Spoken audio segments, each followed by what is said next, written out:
ерлі зайыптылардың немесе отбасын құрып қойғандардың жиі жіберетін 5 қателігі деген бар. Біраз әйелдер күйеулеріне осыны алға тартады. Сен сепарациядан өтпегенсің, сол үшін бөлек шығайық. Жалпы сепарация менікі қазір кештеу болып жатыр, шыны керек. Сосын мына жерде список жазып қойғам өзіме. Мен сен жолыңнан өткенмін. Әлі үйленбедің ба? Тыңда сен, үлкенді тыңда сен. Қашықтықпен үйленіп кетуге бола ма? Ол қыз бала үшін өте қиын. Бір күні ғашықтық басылады. Осы тең болған жағдайда отбасыда қандай қауіптер болуы мүмкін? Өлім ғой ол мен үшін. Дос жуған естағады, еркек дос жуатын бет. Іште кетпейді, әйелім әке батыр, Аллаға шүкір. Бірақ адамдарды осыған шақырамыз. Тойдан кейінгі маскалар. Мен келін болғым келеді, үлкен әулетке барғым келеді дейді. Болды, маска киіледі ғой. Қызды сынау дұрыс па? Ол өнер болып тұр ғой екінің біріне. Сол үшін love story маңызды біз үшін. Қызығы сол love story'дің өзін қырылып жүріп түсіретіндер ғой. Той біткеннен кейін енді аттың басын жіберсеңіз болады. Бірақ ер адам жауапты да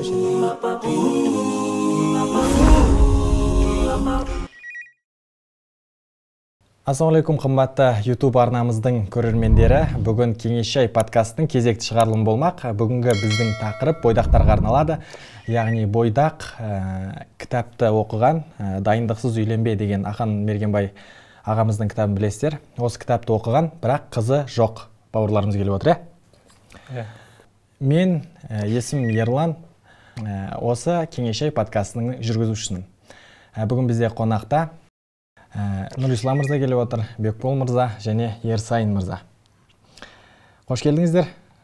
Және біздің бүгін сіздердің сұрақтарыңызға жауап беретін, көкейлеріңізде жүрген сұрақтарыңызға жауап беретін отбасылық коуч, эксперт Ақан Мергенбай ағамыз келіп отыр. Қош келдіңіздер. Бізде барлығымыз кітапты оқыдық қой, осына кітапты оқығандар. Оқыдық, иә. Бәрекелді. Ал олай болса өздеріңізді бір таныстырсаңыздар, кітапты қашан оқыдыңыздар, қалай оқыдыңыздар, оны айтып, бір өздеріңізді кішігірім таныстырсақ, кім бастайды? Мен бастайын. Өзім таныстыра кетсем, есімім Бекбол болады. Жасым 24-те, бойдақпын. Бірден сұраққа өтсе оны. Ақана, жалпы өзіңіздің семинарыңызда болсын, кітаптарыңызда болсын, жиі естейміз YouTube'та сабақтарыңыздан. Жалпы махаббат пен ғашықтық екеуі екі нәрсе деп айтасыз. Жалпы жігіт пен қыз ғашықтықпен үйленіп кетуге бола ма? Және де бір ғашықтық адамды өзгертеді ме? Осы сұраққа толықтай бір жауап бере кетсеңіз. Иә, бұл енді ғашықтық адамды ерекше қатты өзгертеді деп айтсақ болады. Қызды болсын, ұлды болсын. Өйткені белгілі бір неше түрлі бір бойында құбылыстар болады екен, өзгерістер адамның бойында. Оның енді уақытын әркім әртүрлі айтады. Бір мамандар шамамен тойға дейін ол жалғаса беруі мүмкін. Мысалға, тойға дейін қанша уақыт өтсе де ол ғашықтық керемет бір деңгейде болуы мүмкін. Бірақ тойдан кейін, егер екеуі шаңырақ құрып, некелесіп жатса, ол кездегі мерзіміне қатысты біраз әңгімелер бар. 1 жыл, 2 жыл деген сияқты енді. Яғни ол ұзақ емес. Ол бір күні ғашықтық басылады. Бірақ бұл жердегі үлкен сұрақ, шешім тек ғашықтықтың негізінде жасалды ма? Жоқ, ғашықтық қосымша тек шешімді қуаттайтын сезім болды ма? Осы жерде осы үлкен сұрақ деп түсінемін да. Егер мысалға дейік, тек ғашық болып қана тұрмысқа шықса, немесе тек ғашық болып үйленсе, бірақ басқа жағына ол ой жүгіртпесе, оны сараламаса, оны бір таразыға салмаса, ол кезде қауіпті болуы мүмкін. Бұл жерде тисе тереке, тимесе бұтаққа деген мәселе болуы мүмкін. Жалпы сезім құмарлықпен бір-біріне құндылықтарын анықтамай, шарттарын қоймай, ешқандай бір тек қана өзіңіз айтқандай, тек қана тойға дайындық, тойдан кейінгі маскалар көріне бастайды. Мен андаймын, ондай болса, мен де андаймын деген сияқты бір-бірінің маскалары ашылып жатады. Енді бір қызық дүние бар. Мысалға дейік, бір жігітті, бойдағы жігітті көруіңіз мүмкін, қызы жоқ дейік. Сосын сұрайсыз, той қашан деп. Мысалға деп, туысқандар немесе таныстар. Жоқ, әлі ерте ғой, немесе дайын емеспін дейді. Немесе қыз да балада дәл солай айтуы мүмкін, қыз балада. Мен дайын емеспін деген сияқты. Сөйтіп жүреді, ешкім дайындалған жоқ, қыз да дайындалған жоқ, жігіт те дайындалған жоқ. Сөйтіп бір күні біреуге сезім оянып кетеді оның. Сезім оянып кетеді, дейді, ғашық болып кететін болса, ол тұрмысқа шығуға қыз дайын бола қалады. Ғашық болған жігіт үйленуге дайын бола қалады. Сонда оны дайындаған немесе дайын қылған не деген сұрақ туады ғой? Ол сезім. Кеше ол сезім жоқ кезде ол дайын емес еді, бүгін ол сезім пайда болғанда ол дайын бола қалды. Ештеңе істеген жоқ. тек жақсы көріп кетті немесе ғашық болды. Болды. Сонда сол ғашықтықтың себебі ол отбасын құруға да дайын, не бір жаңа тәуекелдерге баруға да, басын қауіпке, қатерге тігуге дайын да ол. Енді бұл жерде мынандай сұрақ туындайды Ақан аға. Сезім сонда үйленетін кезде болмау керек па деген. Ол енді қараңыз, біз енді образды түрде бүйтіп алған кезде ат пен арба деп аламыз да.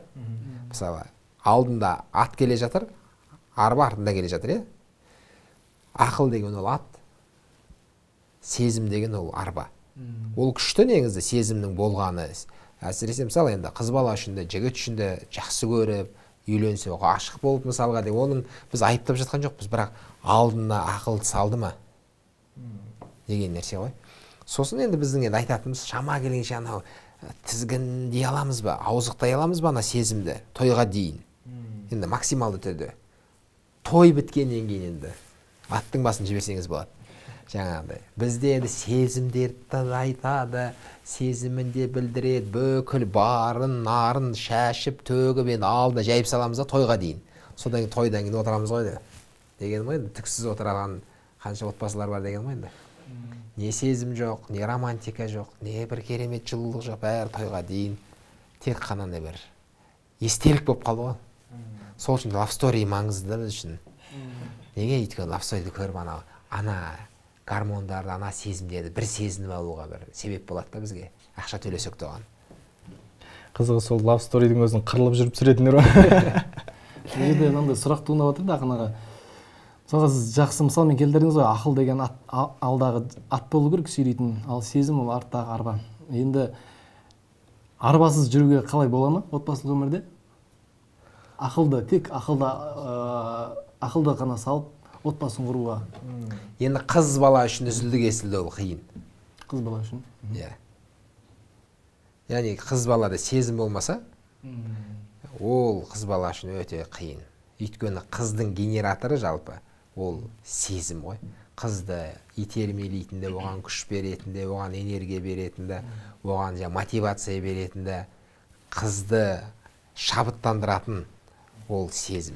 Неғұрлым қыздың жігітке деген сезім мықты болады, соғұрлым оның қызметі де, оның қарым-қатынасы да, енді басқа жаңағыдай қандай бір нәрсе істесе, сезіммен істеу қыз балаға өте жеңіл, және ол содан рахат алады. Егер сезім болмайтын болса, ол қиналып істеуі мүмкін. Егер нөл болса, егер жек көретін болса, енді ол айтпай қояқ деген ғой. Ер балаға ше бұл? Ер балаға да енді ол өте маңызды, жалпы, бірақ қыз баланың несі ерекше деген ғой. Ал жігіт сол үшін өзіне сұрақ қою керек қой, маған сезім маңызды ма жоқ па? Енді маңызды деп айтайық, екі тарапқа да маңызды. Біздегі қазіргі қоғамда біз көріп жатқан қасірет осындай сезімдер, енді сезімнің деңгейлері әртүрлі болады ғой. Сосындай сезімдермен үйленіп отбасын құрып, кейін қолдан өшіріп алып жатқанымыз. Ол сезім болды, бірақ қазір жоқ та. 15 жыл бұрын болған, 20 жыл болған, 30 жыл бұрын болған сезімдер қазір жоқ. Ол қалар қайда кетті? Енді ол кезде бәрімізде сезім болды ғой, енді ол кезде ғой деген сияқты. Қазір мысалы әке-шешелерімізден сұрайтын болсақ, сіздер жақсы көріп үйленгенсіздер ме біріңізді? Иә дейді. Қазір көрінбейді ғой, туысқан сияқтысыздар ғой. Бір ағалы, апалы, қарындасты, ағалы, қарындас немесе жаңағыдай інілі, әпкелі деген сияқты сондай бір туысқандық қарым-қатынасты көреміз әке-шешемізден. Иә, туысқан сияқты. Сіздер жақсы көргенсіздер ме деп балалар таң қалуы мүмкін да. Иә, біз жақсы көргенбіз, енді кезінде ғой дейді. Қазірше. Енді қазір не үшін тұрып жатсыздар онда бірге? Енді деген сұрақ туатын болса, енді ол ауыр сұрақ, ол қалай сонда деген сияқты. Бұл жерде ұстап тұрған факторлар көп қой бізде енді. Осы орайда Ақан аға жалпы сезім жайлы айтып жатыр ғой. Көп ағалар, алдағы буын ағалар жалпы өзің сүйгенде емес, өзіңді сүйгенді ал дейді. Осыған қалай қарайсыз жалпы? Ол өте маңызды, қыз баланың жігітті жақсы көруі. Бұл енді жігіттерге айтылған сөз деп ойлаймын да. Бұл қыздарға да айтылады біздің қоғамда. Бірақ қыз баланың жігітті жақсы көруі өте маңызды. Өйткені қыз бала жақсы көрмей шықса, әртүрлі себептермен, әртүрлі факторлармен, мысалға дейік, енді жігіт жақсы екен, немесе осыған бар, немесе енді жасым кеп қалды, немесе енді жақсы вариант болса, түрлі нелер болуы мүмкін, енді қызды бүйтіп итеріп жіберетін сол адамға қарай себептер, факторлар болуы мүмкін. Егер қыз баланың әрі қарай сезім оянбай қалса, қиын негізі. бар ма ондай отбасылар? Бар. Сезімсіз тұрмысқа шыққаныңызда.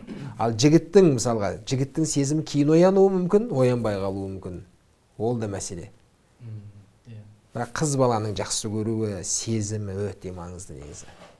Және қыз бала неғұрлым, жаңа айттық қой, шкала бойынша енді 1-ден 10-ға дейін шкаламен алатын болсақ, неғұрлым қыз баланың шкаласы жоғары болса, жігіт үшін көпке жеңіл ғой негізі. Қыз балаға да жеңіл. Енді осы жерде біз үлкен қателік жасауымыз мүмкін. Жігіт ретінде, мысалы мен ер адам деге үйленді, менде сезім жоқ деп айтайын. Немесе мен қыз ұнады, белгілі критерийлеріме келді, құндылықтарыма, бірақ менде сезім жоқ андай. Қыз жанып тұрғандай, мен жанып тұрған жоқпын дейік. Егер қыз бала оны сезетін болса, ол қыз балаға кәдімгідей ауыр да ол. Неге? Өйткені қыз өзі жақсы көре тұра, ғашық болып тұрса, мысалы оның үстіне, бірақ жігіттен оны байқамас, немесе жігіт ертең ғашық болғандай болып, оны қолға түсіру үшін, оған қол жеткізу үшін деген сияқты. Сол той біткен, мен сені не бар ғой, жақсы көрмей алғам, әлі де сені жақсы көрмеймін десе, қанжармен жүрек бірақ та қадағандай ғой деген ғой. Анам мақтағаннан кейін, анау айтқаннан кейін келін болады деп алғам деп. Иә, мен сені сөйтіп алғам, бүйтіп алғам, саған жақсы көріп кететін шығармын деп ойлағам, бірақ сенің ақылыңмен сені бұдан кейін қайтып жақсы көремін деген сияқты тәрбиелік мақсатта болуы мүмкін ол бір. Бірақ ол оны не істеп жатыр кәдімгідей тілгілеп жатыр ғой деймін. Яғни қыз баланы осы қылығымен жүрегін жаралап, сезімдерін жарақаттап жатыр ғой деген ғой. Сол үшін жігіт қызды мысалы жақсы көріп алмады мен білмеймін, бірақ қыз бала жігіттің қасында мені жақсы көреді, мені қатты жақсы көреді деген бір сезімде, сенімде болу керек қой қыз бала. Егер жігіт осыны сездірмесе, ол қызға кәдімгідей бұл енді стресс, немесе қыз баланы құрдымға, немесе құлдырататын дүние ғой қыз баланы. Қыз балада самооценка дейді ғой қазір, өзін бағалауына. Самооценка түседі. Сонда мен лайық емеспін, сонда мен жаман екенмін ғой деп, андай бір қанаттары қырқыла бастайды ғой қыз баланың. Сол үшін сезімнің болуы өте маңызды екен де бұл ерлі-зайыптылардың ортасында. Бұл енді сезіммен үйлену біздің жақта енді қазір біздің қоғамда ол қатты андай бір, қалай десем, бір күшті талап етіп жатқан жоқ бізде. Оны жастар оны енді қатырып жатыр деген ғой енді, сезіммен үйленуді, иә. Бірақ біздегі қорқынышты жағдай, біздегі қиындық сол сезімді сақтап қалу. Сақтай алмай қалып жатқанымыз. Яғни қолдан өзіміз сол сезімді өшіріп алып жатқанымыз осы өкінішті, осы қасірет деп түсінемін. Қарашы, екі жақсы көріп тұрған адам бір-бірімен үйленді, ешкімге қарамай дейікші, ешкім тыңдамай. Біраздан кейін ана сезім жоқты ортада.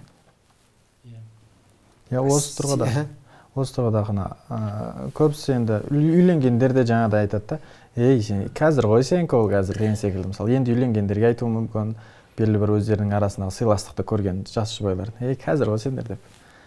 Сосын тағы мынандай бір батыстық теория бар, белгілі бір уақытқа ғана махаббат созылады, 3 жыл деген секілді, 5 жыл деген секілді. Ол қаншалықты? Менің ойым бұл теория ғашықтықпен байланысты. Ғашықтықтың белгілі бір уақыт, тойдан кейін белгілі бір уақыт жаңағы енді 2 жыл дейміз бе, біреу 3 жыл деген сияқты, енді 1 жыл ма деген сияқты ғой. Әркім енді бірнеше пікір бар бұған қатысты. Бірақ махаббаттың ғұмыры шексіз деп түсінемін. Бұны біздің сақтай алуымызға байланысты. Сақтай аласыз ба? Ол сізде Алла қаласа бола береді. Сақтай алмайсыз ба? Сақтай алмаған күннен бастап ол құлдырай бастайды ғой. Махаббат пен ғашықтықтың айырмашылығы сонда? Енді орысша айтқанда ана любовь болса махаббат, ана влюбленность ғашық болып, есі кетіп, жаңағыдай бір жақсы көруді, жақсы көру кәдімгідей мысалы сезім бар ғой, жақсы көретін сезім. Ғашық болу деген енді ол мысалға бір жігіт қызды жақсы көрген кезде, есі кетеді, тек соны ойлайды, соны елестетеді, сонымен болғысы келеді, басқа еш нәрсе оған қызық емес. Сондай бір эйфория жағдайындағы сезім ғой бұл. Түсіндіре алдым ғой? Ана бір бұл пикке жетеді да, ол бірақ ол ұзақ уақыт болмайды ол. Ал махаббат? Ал махаббат ол кәдімгідей жақсы көріп, оның жақсылығын көре алу деген ғой біреулер. сізге мысалы егер шын мәнінде сіз жақсы көрсеңіз, оны махаббат болатын болса, оны жақсы көрдіңіз. Сіз андай-мындай нәрсе сізге әсер етпейді оның. Мысалға дейік, сіз анаңыз жақсы көресіз. Анаңыз сізді осы уақытқа дейін ренжітті ме мысалға? Дейік мысалға, баласына ауыр сөз айтуы мүмкін, оқтаумен ұрған болуы мүмкін кезінде мысалға деген ғой. Бірақ ол маған әсер еткен жоқ қой менің оған деген махаббатыма. Немесе балама деген махаббатым бар менің.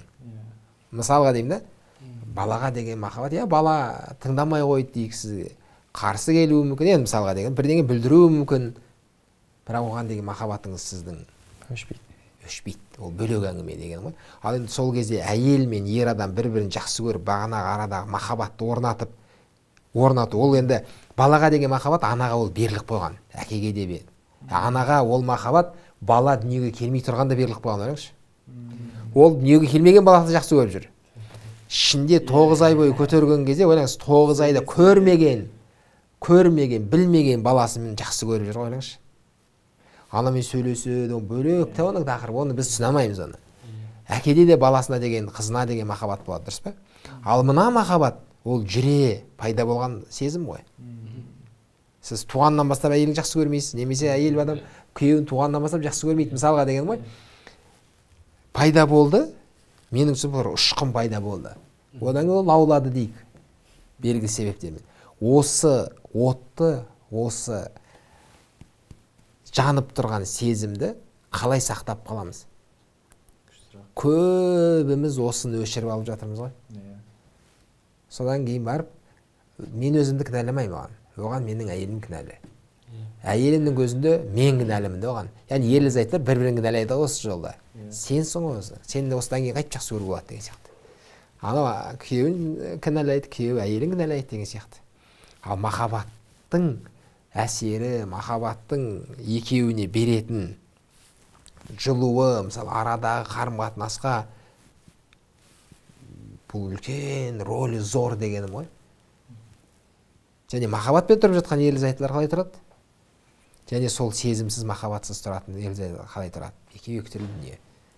Біз енді махаббатсыз тұрмаңыз деп айтқан жоқпыз. Махаббат сақтайық деген сол нәрсеге шақырып жатырмыз. Және екінші, егер өшіп қалған болса, оны қайттан лаулатып, қайттан жандандыруға болады. А біздегі ой ең оңай ой.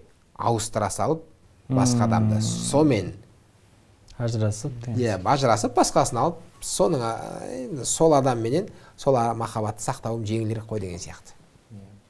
Осындай бір ойға кетіп қаламыз деген ғой. Ал мына адаммен сезімді өшіріп алған болсаңыз, келесі адаммен ол сезімді сақтайтыныңызға ешқандай кепілдік жоқ қой деген ғой. Келесі сұраққа көшейік. Жаңа ғашықтыққа бір нем бар да, сұрағым бар. Ғашықтық деген былай айтқан кезде соқыр ғашықтық деген бар ғой. Сол кезде адам былай ұшып жүреді ғой. Сол ұшып жүргеннен жерге түсу үшін бір әрекет жасау керек, ол ғашық болып жүре бермейді ғой. Қандай әрекет жасау керек? Мысалы, қыз бен жігіт бір-біріне өлерде ғашық та, мысалы, ол солай үйленіп кететін болса, ертең қайда апарары белгісіз да. Енді жерге түсу үшін не істеу керек? Серьезный темада сөйлесу керек па бір-бірімен? Қандай нәрселер жасау керек? Бұл жердегі одан кейін эйфория жағдайында жүрген кезде небір гормондар бөлінеді адамда. Адамның ақылын да торлап тұр ғой, көрдіңіз бе бұл? Сосын мен оның кез келген кемшілігін, оны ерекшелік деп көремін да оны. Сосын оның кемшілігін көрмеймін. Сосын жоқ, ештеңе етпейді, бола береді, дұрысталады ол. Мысалы, бәріміз сонда дұрыс адамды, немесе дайын адам іздесек, ол адамды кім алады сонда деген сияқты. Неше түрлі өзімізді ақтай бастаймыз. Осы жерде біздің кітаптағы шақырған нәрсеміз сол сезім пайда болмай тұрғанда, ғашық болмай тұрғанда біреуге өзіңіз таныңыз, екінші болашақ жарыңыздың портретін жасаңыз. Сосын оны бекітіңіз, діңгек, бұтақ, жапырақ деген сияқты. Осы жерде сізге жаңағыдай жағдайда ақылды алға шығару керек болып тұр ғой. Өзіңізге сұрақ, маған не маңызды, маған кім маңызды деген сияқты. Өткен жыл менің алдыма бір кісі келді. Әжептәуір жаста 30-дан асқан жігіт ғашық болып қалған екен біреуге. Әйел жоқ па? Қайсы сұрақ екен да? Біреуге дейін. Ғашық болып қалған екен да жаңағы жігіт. Бәрекелді. Сонымен мен бір-екі сұрақ қойдым ол кісіге. Біріншіден, сіздің өз үйленуге деген ниет бар ма сізде? Деп сұрақ қойдым да? Жоқ дейді да. Жерге түсті ма? Екінші сұрақ, сіз егер осы дертке шырамай тұрған кезде, осы сіздің неңіз, критерийіңіз қандай еді? Қандай қызды алам, қандай қызды алмаймын деген кезде, бұл критерий келе ме бұл қыз? Жоқ, келмейді. Не істеп жүрсіз деген сияқты енді. Ғашықтық болып тұр ғой сондай. Соқыр. Иә, соқыр ғашықтық болды. Өйткені бұл дерт. Адам өзі не істеп, не қойған білмейді бұл кезде. Одан кейін бізді алдайтын тағы да бір нәрсе осы жерде, осылай бола береді деп ойлаймын мен. Осылай бола береді, бұл басылмайды. Осылай ғашық болып кете берем, екеуміз өмір бойы. Осыны сезімді сезіну үшін ол менің қасымда болу керек, болды. Ол менің қасымда болса бүкіл проблема шешіледі деген ойдамын ғой. Сөйтіп анау ғашықтық кете бастаған кезде, енді біз айтатынымыз, қар жауған кезде бүкіл тап-таза аппақ болады ғой енді. Астында бүкіл кірі бар, қоқысы бар, ештеңе көрінбей қалады да. Бірақ қар еріген кезде шығады ғой қайтадан.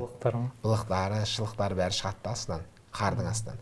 Сол сияқты сезім кеткен кезде өз көзіңізбен көре бастайсыз ғой ненің не екенін. Сонда ойбай, кімді алып қойғам деген сияқты ғой енді жерде. Ал олай болса ғашықтық пен сезім тақырыбы біраз қозғалды деп ойлаймыз. Келесі кімде қандай сұрақтар?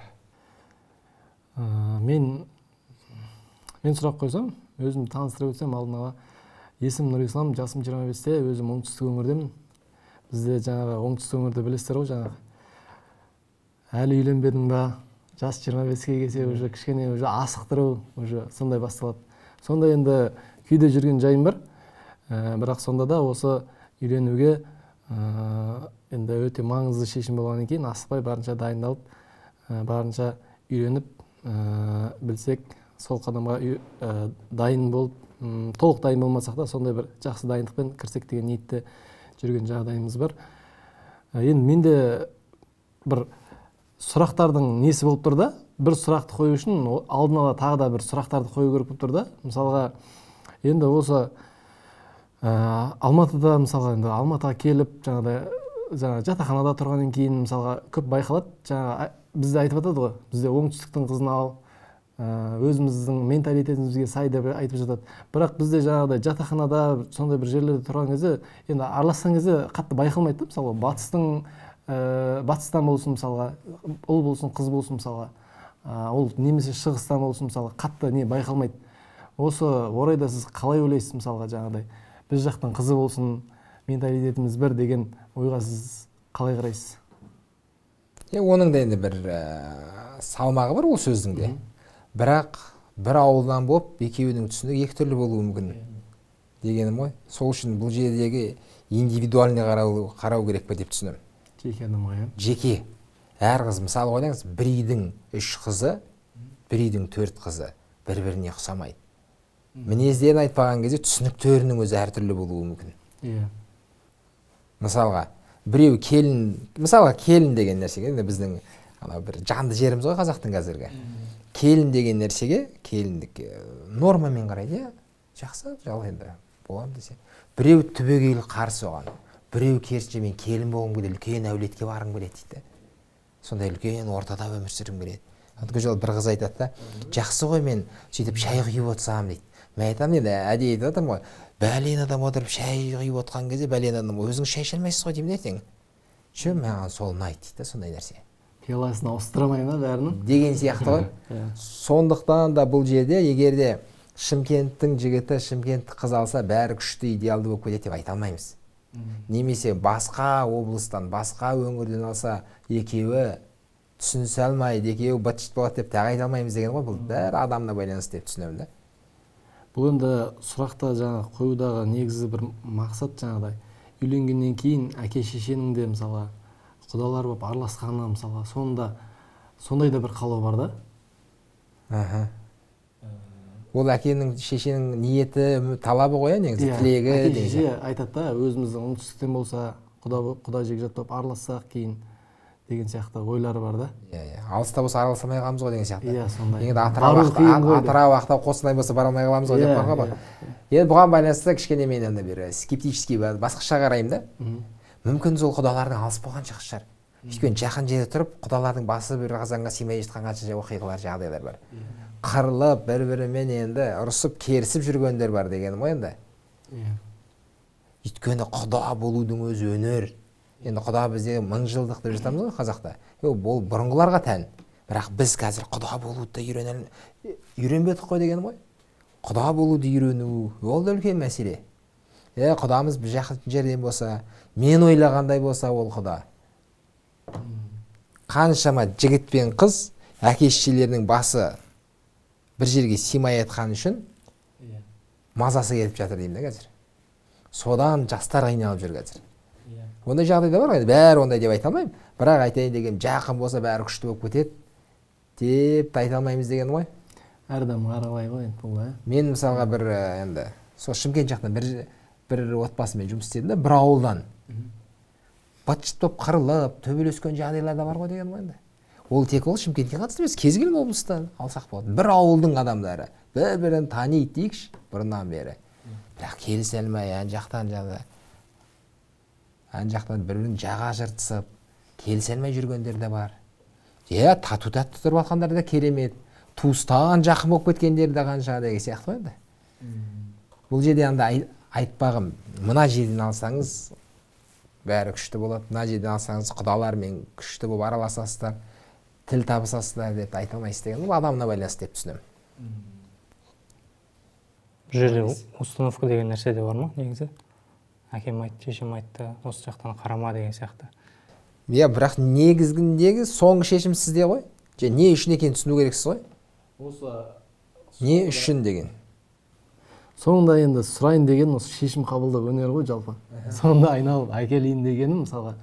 Енді сондай жан жақтан мысалға мына жақтан айтады, сен осы жақтан көргенің дұрыс сияқты, мына жақтан біреу айтады, енді бұл бәрібір ғой деген сияқты мысалға да.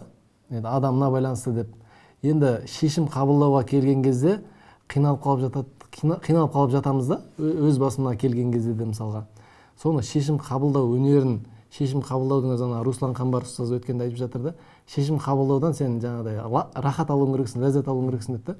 Осыны мысалға қалай жетілдірсек болады, шешім қабылдау өнерін дамытсақ болады деген сияқты сұрақ.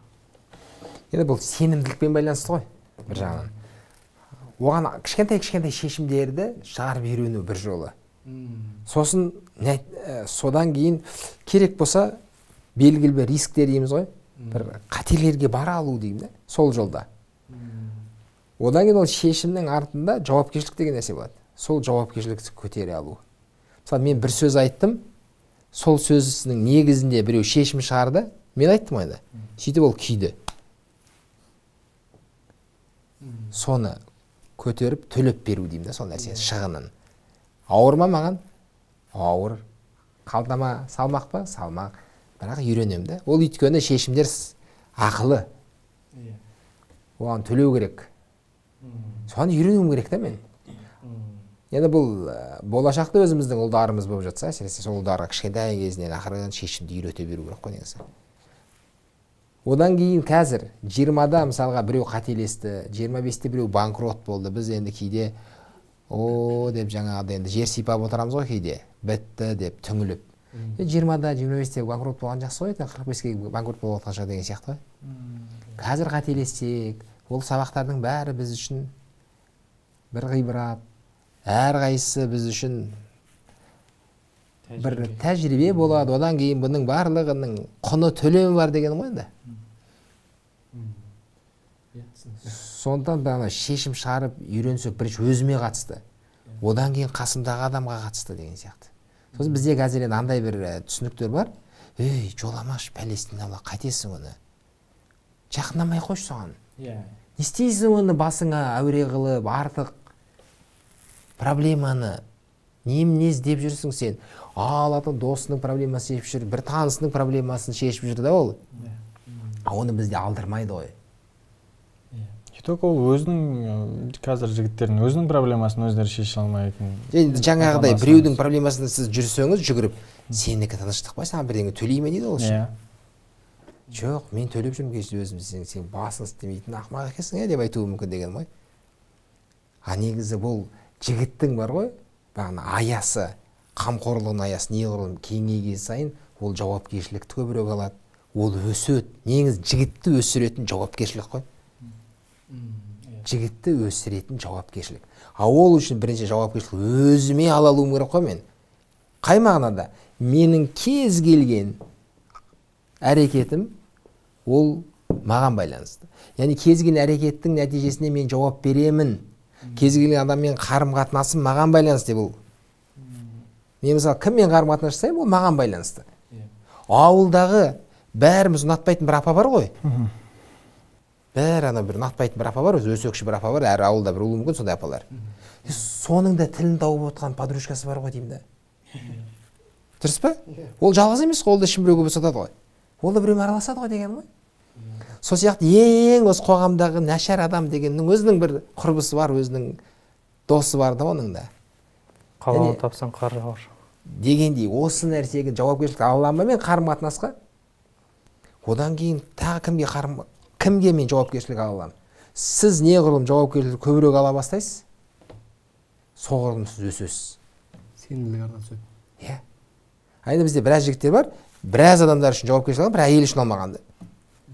Қай мағынада? Тамағын тауып беріп жүре, бірақ қарым-қатынастың жауапкершілігін алмағанда ол мен. Екеуміздің қарым-қатынасымыз маған байланысты. Екеуміздің өзара келісе алмауымыз, немесе келісуіміз маған байланысты деген нәрсе менде жоқ. Біз әдемі түрде әйелге артық қойғанбыз оны. Жақсы әйел, ақылды әйел, дана әйел деген нәрсенің бәрін әйелге артып, мойнына салып жергенімізді. Көрге сүйрейді, төрге сүйрейді деген сияқты, иә. Сонда бағанағыдай шешімдерді өзіме қатысты, басқаларға қатысты дегенде шығара алсам күшті ғой негізі, үйренсем. Негізі шешім қабылдау деген функцияны Алла тағала ер адамға енгізіп қойған дейді ғой. Шешім қабылдау ер адамның ісі да. Ал әйел адам шешім қабылдау жоқ дейді да. Ол шешім қабылдаса 100% жауапкершілік ер адамға түседі дейді да. Соны түсінетін болса бәрі дұрыс болады ғой. Осы кезде мынандай сұрақ туындайды. Шешімді әйел қабылдап кетсе, отбасыда қандай нелер болуы мүмкін? Қауіптер. Ақырын басшылық сол жаққа қарай өтеді да. Иә, тізгін сол жаққа өтеді ғой. Соңында әйел бір белгілі бір жаңағыдай қате шешімдер шығарып, соңында бір сәтсіздікке ұшырап жатса, болса да күйеуін кінәлайды ғой деген ғой. Бәрі өзіңізге түседі. Өйткені ер адам ғой деймін ғой жерде, жауап беретін. Жәннаттан Адам ата мен Хауаны шығып қалған кезде Алла тағала Адам атаны кінәлады ғой. Өйткені жауапкершілік Адам атада ғой, ер адам дейді ғой. Дегенім ғой. Бірақ екеуі бірге не жасап еді дейсіз ғой? Екеуі де ағаштан жек қойды. Кім бастады, кім қостады, ол жерде маңызды емес ол. Бірақ ер адам жауапты да ол жерде. Соны біз сезіне алуымыз, өзіміздің мойнымызға көтеруіміз маңызды да. Әйел адамда енді тұрмысқа шыққан кезде де мен барып тізгінді алып аламын, мен үйді басқарамын деп те шықпайды ғой. Жалпы. Мені басқарса дейді ғой ол. Мені тыңдататын адам керек, мені басқаратын адам керек. Мені қыз баланы ойлаңызшы, оның болмысы, оның априори мені басқаратын, мені керек кезінде дұрыстап орныма мені қоятын деп тұр ойлаңызшы. Сондай қыз мен үшін жауапкершілік ала алатын жігіт керек дейді. Жігіт келетті, қараса жігіттен жауапкершілік алатын шыққандай бір сиқы жоқ. Ол жалтақтап тұр байғыз, не істейміз деп әйеліне. Содан енді мәжбүрлі түрде алып жатыр ғой деймін да біраз қыздар. Әйел кісіден де енді қыздан сұрасаң, жалпы қандай қыз, қандай жігіт керек десе, әйел кісі ойламастан жалпы өзіне сенімді, өзім шешім шығарылатын, сол кісіге арқа сүйейтін жанды іздейді жалпы. Иә. Табиғаты өзінің. Иә.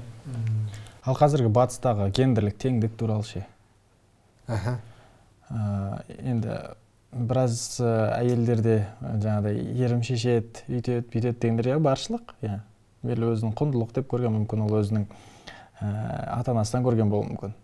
Бірақ жоқ, ер мен әйел тең деген секілді қазір психологияда да не болып жатыр ғой. Белең алып жатыр. Енді ол осы тең болған жағдайда отбасыда қандай қауіптер болуы мүмкін? Бұл жерде енді екеуіне ұнай ма деген сұрақ қой. Екеуі таңдайтын не ғой бәрі? Ер мен әйел. Екеуіне комфортный ма деген нәрсе ғой. Бірақ егерді түптің түбіне зерттеп келген кезде теңдік қарым-қатынас деп орнатылады ол басында. Бірақ ол тепе-теңдік сақталмайды. Көп жағдайда жігіттер түсіп кетеді. Енді практикада, тәжірибеде көріп жүрген дүниелер. Бұл бір ма? Екіншіден, егер жігітпенен жұмыс істейтін болсаңыз, жігітке анау тепе-теңдіктің өзі қатты ұнай бермейді. Жігітке не ұнайды? Тыңдағаны, әйел оны тең көрген емес, оны биік көрген ұнайды да ер адамға.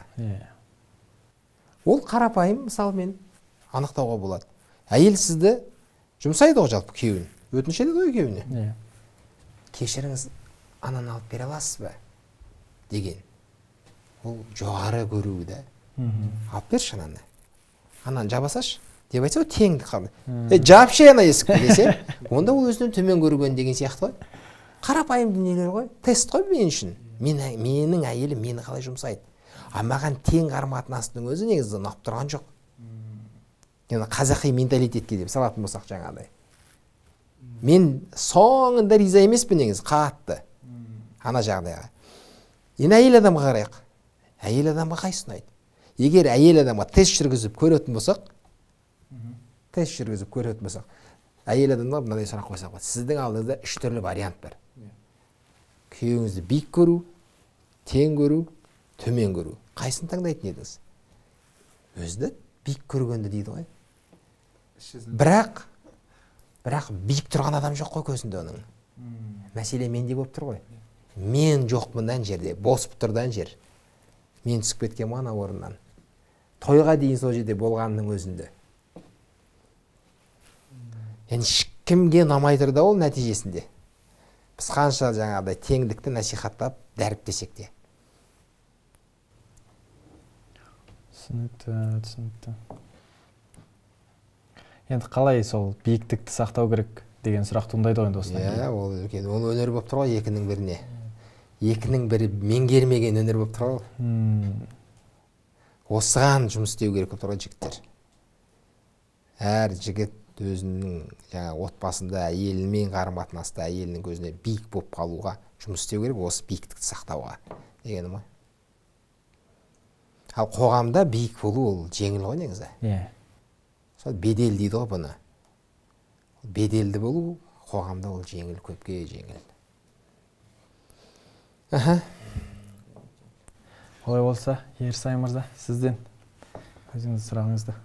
Мен есімім Ерсайын, жасым 27-те, Жамбыл облысы, Мойынқұм ауданы, Бірлік ауылының тумасымын. Осы тақырыпқа мен негізі былтыр бір досым айтқан, үйленуге дайынсың ба деп ше. Сол кезде былай қалдық балдым да, қалай деп сұрақ қойдым, типа. Оған да дайындалу керек па? Оған да дайындалу керек па? Қалай деген сияқты ше. Ол да сразу айта бастап, осындай кітап бар, дайындықсыз үйленбеген Ахан Мергенбай деген кісі бар, жақсы психолог деп. Жарайды дедім да, сонымен басталып кетті осы тема. Осы теманы зерттей келе, психология кетті арасында, дін жағынан қарастырдым, психосоматика болуы мүмкін. Көп нәрсе кітаптар оқып келдім да. Енді түсінгенім, бір негізді айтып едіңіз, мысал келтіріп ше.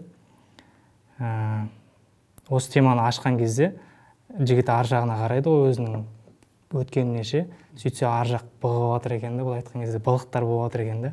Менде де дәл сондай болды. Жауапкершілік алмау, немқұрайлы қарау, үйленуге жалпы дайын емес екенмін да. Сөйтіп осы бір жыл бойы дайындалып келген бар.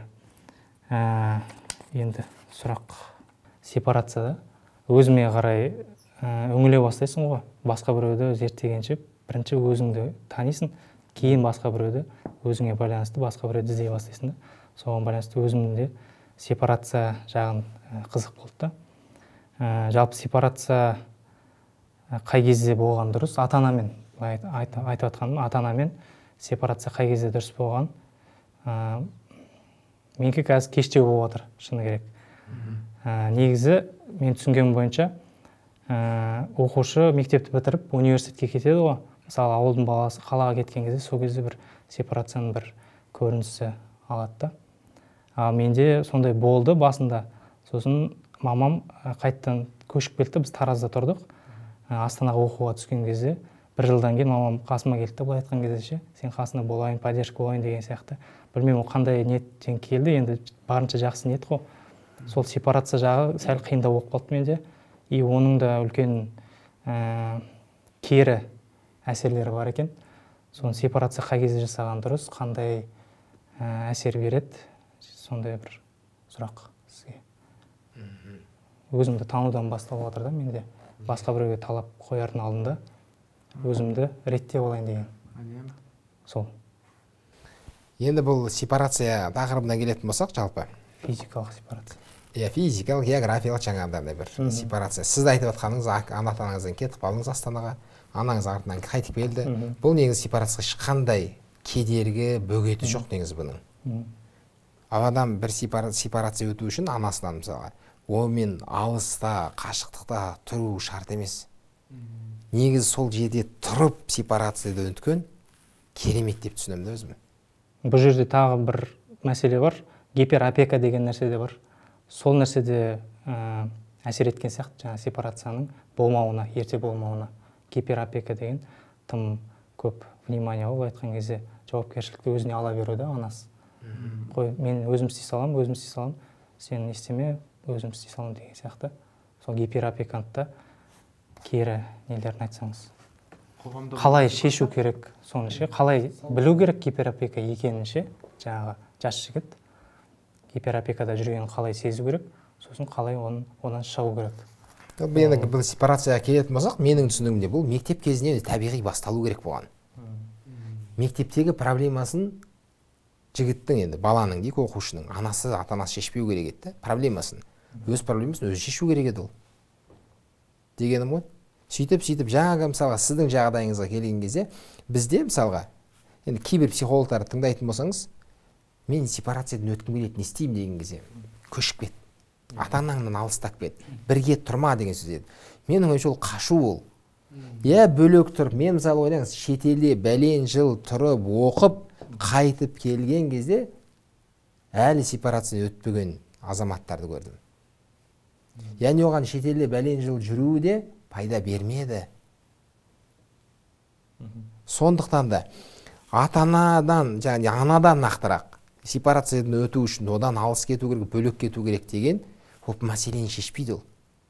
Осы жерде үлкен бір қызық дүние бар. Мен анамнан алыстадым, сөйтіп сепарациядан өттім деп ойлаймын. Анам менің өміріме кіріспейді, маған гиперопека жасамайды, қамқорлығына мені алмайды, мен өзім жүрмін. Сөйтіп жүрген кезде, енді бөлек тұрып жатыр, менен кейін інілерім бар деген сияқты, ата-анам маған қарап атқан жоқ, үйлендіреді де жібереді мені. Сөйтіп келемін да, әйелімнің опекасына кіріп кетемін ғой. Сөйтсем мен жалпы әйел адамнан немесе қамқоршының опекасынан шықпағанмын, оған мұқтажбын әлі, және сепарацияда негіз өтпегем. Әрі оның қалай өту керек екенін де білмеймін мен. Тек менің анамның алыстап кеткені менен мен сепарациядан өттім деп өзімді сендіріп немесе алдап жүрмін. Осы жерде нақты бір белгілі қадамдар жасау керек деп түсінемін да жігіттер. Мысалы, қандай? Өзінің мәселесіне қатысты шешімді өзі алу. Анасы оның артынан жүрмеу. Және оның мәселесін, тағдырын немесе басқа анасы, әкесі шешпеу, бойдағы жігітке қатысты. Мен шешем, мен өзім алам. Содан кейін белгілі бір деңгейде бір жұмбақ бола алу. Енді ол андай бір жақсы мағынада айтып жатырмын мен. Отчет бермеу дейсіз ғой. Отчет бермеу. Негізі мен қалай кірістірем мәселеме? Ақпарат беру арқылы ғой. Не істеп жүрсіз? Қанша табасыз? Кіммен жүрсіз? Не істеп жатсыз?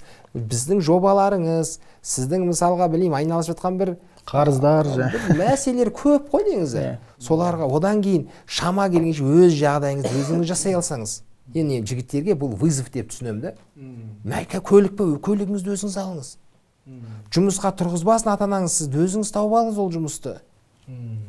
Әкеңіздің таныстары бар, құда жекжаттары бар. Мысалға деген ғой, әулеті бар, біреулер, ағаларыңыз біреулер. Өзіңіз табыңыз оны. Студенттік кезде тұрдыңыз таныстарыңыздың үйінде Астанада. Ақша тауып бастадыңыз, өзіңіз тұрыңыз, жігіттермен тұрды, ақша жалпы тәуелсіз болуға тырыссақ. Бұл жерде ата-анадан алыстау, қашу емес. Неге мен керісінше ақша тапқан кезде анамды, әкемді өзімнің қамқорлығыма алмаймын? Гиперопеканы мен неге жасамаймын, егер әсіресе жастары кеп тұрса деймін олардың. Сіз неғұрлым ақпарат шығарасыз, ақпаратпен бөлісесіз, өз мәселеңізге кірістіресіз. Ол сізге жақсы ниетпен сіздің мәселеңізге кіріседі, орысша айтқанда диктовать ететін болады.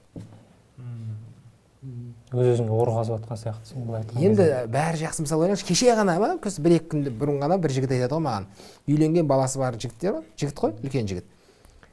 Анам маған сондай бір гиперопека жасаған кезде, әйелім деген осы бар, кәдімгі қаны қайнап кетеді дейді. Не мынау деген сияқты. Не мынау? Ойбай, дәрің, ойбай, ауырып қалма, дәрің не? Мынау сен мынау өте деп тұрады дейді анам. Анам айтсам, анам норма ғой деп айтады дейді. Анасының көзінше норма, өйткені ол қамқор болып жатыр ғой. Ол бала да, ана кісі анасы. Бірақ андай бір анамен де белгілі бір несінде, ана болды, бірақ мен 7 жаста емеспін.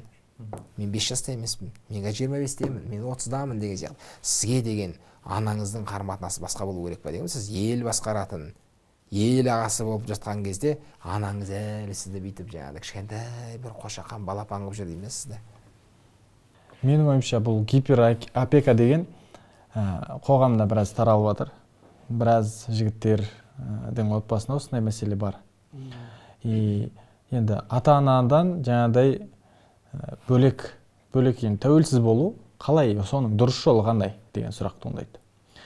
Мысалы, бүкіл ата-анаға, мысалы, жоқ олай, оны мен өзім істесем деген секілді енді жігіттердің тарапынан бір өтініштер болып жатса, мен білем ғой, өзім мен сияқты көрген адамнан сұрасай деген, мысалы, әкесі айтуы мүмкін жаңағыдай. Мен сен жолыңнан өткенмін. Тыңда сен, үлкен тыңда сен. Андай манипуляциялар жаңағыдай. Сосын барып қателескен болса, мысалы, жарай жігіт өзі бірдеңе істеп, қателескен болса, айттым саған деген сияқты нәрселер туындайды да.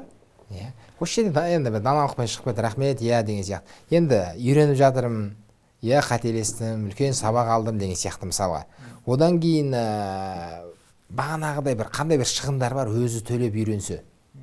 Керек болса, енді жігітке мысалы, ол да не, енді жасына қарай ғой, керек болса тойын өзі көтерсе. Одан кейін тойының мәселесін өзі шешсе. Яғни қандай бір мәселе бар. Одан кейін бұл жерде жарайды, біраз жігіт мәселені шешіп келіп, үйленгеннен кейін барып қадалуы мүмкін да, былай айтқанда.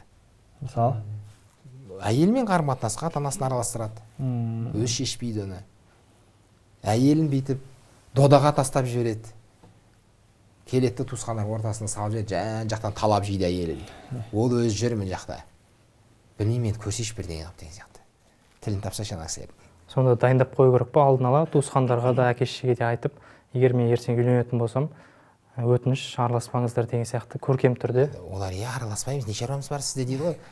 Главное, мен айттым деген сияқты ертең аргумент болатындай да. Аргумент одан кейін нақты қазірдің өзінде сіздің жасап жатқан нәрселеріңізге кіріспейтіндей. Сіз мысалға үйіңіз бар ма, сіз қай кісіні үйге әкеліп тұрғызасыз. Достарыңызды әкеліңіз де тұрғыздыңыз. Мысалға дейік. Аналар неге тұрып жатыр үйде? Сен неге аналардың тамағын төлеп жатсың? Неге сен олар өздері төлемейді ақшасын? Сен неге оларды бүйтіп жатсың? Неге сен аналарға көлігіңді беріп жердің? Егер көлік сіздікі болса, сіз беріп жердіңіз. Кімнің не шаруасы бар? Анаңыз араласып жатады. Неге сен көлігіңді бересің? Қазір біреудікін біреу аямайды ол. Неге сен ананы ақшаны бер? Неге сұрамайсың? Неге анау сен қарызыңды қайтармайды? Кірісіп жатыр ғой? Тек анаңыздың орнына әйеліңіз ауысады, болды. Ертең. Мен анаммен бүйтіп күресіп жүрген кезде, ойбай мен жаңағыда сепарация жүрген кезде, мен негізі адамнан сепарация өзіме есеймеген, бұл сепарацияның әр жағындағы мәселе не? Есею деген сөз ғой. Сепарациядан өтті, ол есейді деген сөз. Мен анамнан қашып кеттім, бірақ есейген жоқпын. Сөйтіп үйленгеннен кейін, соның ақиқаты қайттан шығады да. Мен есеймегендігім әйеліммен қарым-қатынаста көрінеді. Оны әрбір нәрсеге кірістіремін, өзім үшін шешім қабылдай алмаймын, отбасым үшін шешім қабылдай алмаймын, отбасымды қорғай алмаймын, оған жаңа белгілі бір жағдай жасап бере алмаймын, андай бір моральдік бір қауіпсіздік, эмоциялық қауіпсіздік жасап бере алмаймын деген сияқты. Жеткізе алдым ғой ойды. Әрбір ер азамат, яғни өзіне жауапкершілік ала білу керек. Өзіне және қол астындағы адамдарға, маңайындағы адамдарға керек болса. Мысалы біз кейбір психологтарды көреміз ғой. Батыста да сол нәрсе қатты дамыған. 18-ге толасың, көшіп кетесің деген сияқты. 26 ата-анаңнан көшіп кетті. Жақсы, ата-анаңнан бөлек тұрдыңыз. Бірақ сепарация өттіңіз деген сөз емес қой. Бірге тұрып сепарацияда өтіп, ата-анаңызбен бірге тұрасыз, ойлаңызшы, сепарациядан өттіңіз. Сіз есейдіңіз. Сіз өз мәселеңізді өзіңіз шешесіз. өз жауапкершілік, мысалы өзіңізге қатысты жауапкершілік өз қолыңызға алыңыз. Үйленіп те әйеліңізбен тұрып сіз есейген азаматтың, адамның қылығын жасап жүрсіз ол жерде. Күшті нәрсе ғой ол негізі. Мен сепарациядан өттім деп алдандым, сөйтсем өтпеген екенмін. Оны дәлелдейтін немесе анықтайтын сын сәттері. Ол бейбіт күнде білінбейді, ол сепарациядан өткен өтпегені. Ол сын сәттері келеді ғой, сын сағаттары сол кезде көрінеді ғой ол. Проблема кезінде көрінеді. Менің анаммен қарым-қатынасым, әкеммен қарым-қатынасым, әйеліммен қарым-қатынасым. Әйтсе былай бейбіт күні сіз біз бәріміз дастарханда отқанда, ойбай сіз ішіңіз, сіз алыңыз, күшті, я мама деп бетінен сүйіп қой, гүл сыйлап қойың, бәрі күшті оның бәрі. Бірақ сын сағатында, сын сәтінде қарым-қатынастар анықтайды ғой менің есейген, есеймегенімді. Ашылды ма? Әдемі. Ақанаға жалпы біз бойдақтар тарапынан келіп отырық қой. Жалпы мынандай сұрақ, яғни қызды сынау дұрыс па? Және де бір қандай деңгейде? Жалпы қызбен бір таныстық деңгейінде ме, әлі бір тағысын тағы қандай деңгейде сынау дұрыс болса, егер қандай деңгейде сынау керек жалпы? Сынау мақсат қандай сынаудағы? Діңгек бар, жалпы кітапта діңгек те бар, өзіңіз жазған. Шарттары бар. Мысалға, бір қызбен сынау мақсатында ол қыздың шарттары қандай, егер сәйкестік дұрыс болса, үйлену ниет жағында. Сынағанды қалай сынаймыз, мысалы, қалай сынайсыз? Нақтырақ па бір мысал? Ашуландырып көріп па? Олай да болады, жалпы сынап. Мынандай ситуацияға қандай шешім қабылдайды? Немесе бір діңгектері, шарттары бар ма деген сияқты бір сұрақтар. Кездеспей тұрып па? Кездескеннен кейін танысу барысында. Танысу барысында ол сын деп айтылмайтын шығар, сынау деп. Ол жаңағы сөйлесу барысында. Сөйлесу, енді ал сынау деген енді автобуста келе жатқанда, мысалға танымайтын аяғын басып, не істейді деген сияқты, реакциясын көруі дегендей. Танысу барысында. Танысу барысында ол енді сынау деп айтылмайды, ол танысу, сұрау, сұрақ қою деген сияқты. Енді бізде танудың екі түрлі жолы бар. Оны танып қойған адамдар бар, осы уақытқа дейін. Солар арқылы тану деген вариант бар. Сосын екінші өзіңіз тану. Бірақ сіз енді толық тани алмайсыз оны. Дегенім ғой енді. Өзіңіздің сұхбатыңызда белгілі бір көмекшілер қажет деп айтқан сияқты өзіңіздің. Яғни ол қажет, бұл жерде енді адам танитын адамдар, мысалы адам бір танитын бір белгілі өзінің құралдары бар адамдар болуы мүмкін. Солардың алдын алып барасыз, сол кісіге белгілі бір деңгейде белгілі бір қырларын танып беруі мүмкін. Сосын оның тарихы өткені бар ғой енді. Мысалға дейік, 4 жыл бакалаврды оқыды, жатақханада болды, бір қыздармен бірге болды, қара нанды, қара суды бөлісті, күнін түнін көрді оның. Қуанышты кезінде көрді, қайғылы кезінде көрді ғой адамдар, көріп қойды оны. Сол адамдар арқылы дайын ақпарат ала қою деймін да. Оны тағы 4 жыл зерттеп жүрмей деген ғой енді. Болса да сіз 4 жыл зерттеймде, оны зерттей алмайсыз ба өзіңіз? Өйткені ар жақта сезім пайда болатын болса, болды, маска киіледі ғой онда. Өйткені адам бейсаналы түрде істейді, оны жігітті қызда дәл солай. Осы кезде жаңағыдай құрбылар арқылы шыққан кезде де андай болатын сияқты. Құрбылары асыра сілтеп мақтап деген секілді. Жақсы болып кету үшін, құрбысының жағдайына өту үшін. Көп нәрсе айтпай қалып па? Сол үшін сенімді бір жеңгетай керек қой сізге. Өзіңіз барып құрбысына сұрасаңыз, енді өзі кім жамандайды өзінің құрбысын деген ғой енді. Сол бір жолын тауып, подход дейді ғой. Дұрыс бір жолын табу керексіз ғой. Бұл нәрсені сіздер қызметті атқарасыздар ма негізі? Адам тануға байланысты. Мысалы бір жігіт келді сізге орталыққа, осылай адам танып беруге байланысты. Бұрынғысын зерттеп беру деген бар, сосын танып беру деген екі түрлі да ол. Зерттеумен негізі айналыспаймыз, бірақ адамдарды осыған шақырамыз. Керек болса зерттеңіздер, сіздегі маңызды болса, қандай болды, не болды деген бәрі мысалға зерттегені. Ертең тойдан кейін сен мындай екенсің ғой деп отырмайтын деген ғой енді. Сен бүйткен екенсің ғой деген сияқты. Енді бұрынғысын маңызды болса, оның мінезіне қатысты болсын жалпы енді соны зерттеу. Бұл қыз балаға да қатысты негізі. Бірақ қыз бала енді өзі зерттей алмайды, оған сол үшін көмекші, қамқоршы керек та осы жолда. Қыз балалар да егер келсе болады дейсіз ғой сіздерге. Немесе жаңағыдай жігіттер танып беруге байланысты. Танып беру бөлек, қазіргі жағдайын, оның көзқарастарын, құндылықтарын мысалға деген сияқты танып беру, қандай адам екенін деген сияқты. Ол үшін жігіт те келу керек шығар. или қалай? Тану деген ол бір адамды ғана ғой. Жоқ, қыз мысалы келеді да, мына жігітті танып беріңіздерші. Запроспен келеді, сосын ол жігіт келу керек та сіздерге. Егер мысалы сол адам туралы ғана бір ақпарат керек болса, біз сол адамға ғана бір білеліген мінездеме береміз. Сіз айтып отқан екеуі бірге келсе, оны сәйкестік дейміз біз. Екеуін тану және қаншалық сәйкес келетінін анықтау. Қай жері сәйкес келеді, қай жері келмейді деген сияқты сол жерді бәрін анықтап айтып беруді өздеріне. Осы жаңағы бір-бірін тану мақсатында жаңағыдай Жандос деген жігіт бар, мынау өзі кішкене жаңағы діни жаңағы психологияны араластырып жүреді да. Сол жаңағыдай өзі қыздарға сондай арналған қызметі бар да, жаңағыдай хитбаға өзі қатысып береді, өзі психолог жігіт. Жаңағы жігітпен келеді, жігітті жалпы ашады ана жерде. Бұл қыз тараптан қатысады да, жаңағы Жандос деген жігіт, Жандос деген ағамыз. Қыз тараптан оның әлиі болып, енді жалпы жігітті тануға көмектеседі.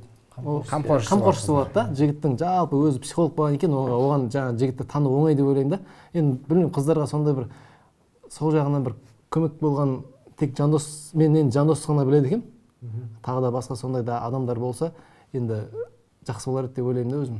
Тегін жасаймын деген?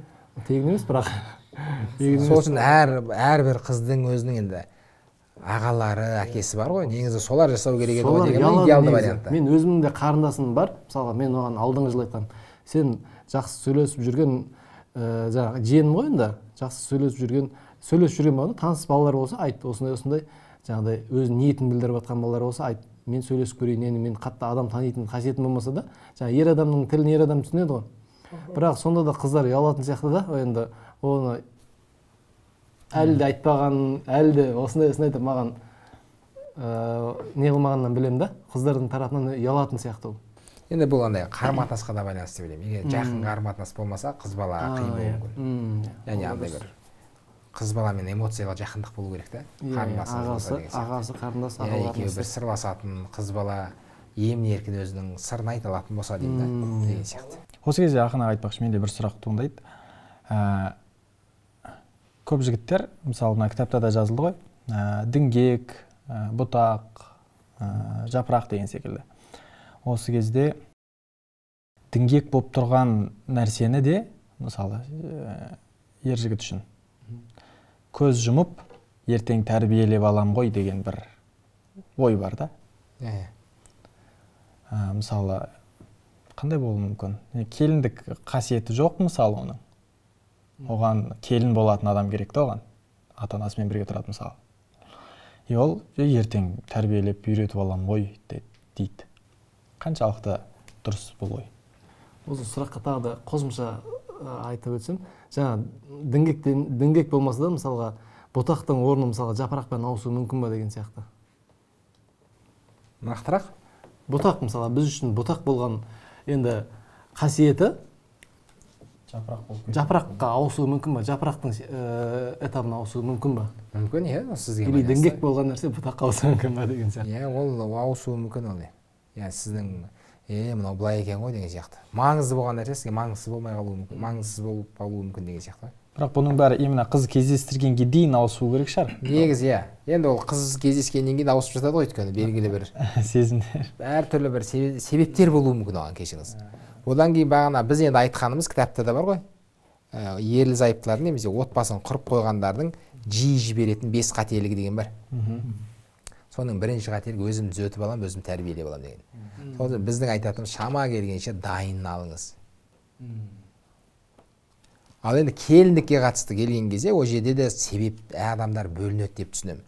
Ол мысалға жаңағы қасиеті жоқ дедіңіз ғой, келіндік қасиет. Ол қолынан келіндік бір керемет келмей ме?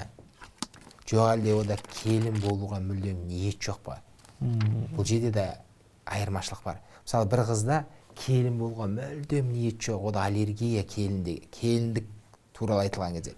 Құдай бетін аулақ қылсын, мен келін болып, біреудің алдында жорғалап, қызметін жасап, құл болғым келмейді, қызметшісі болғым келеді, мен жеке өмір сүргім келеді дейді.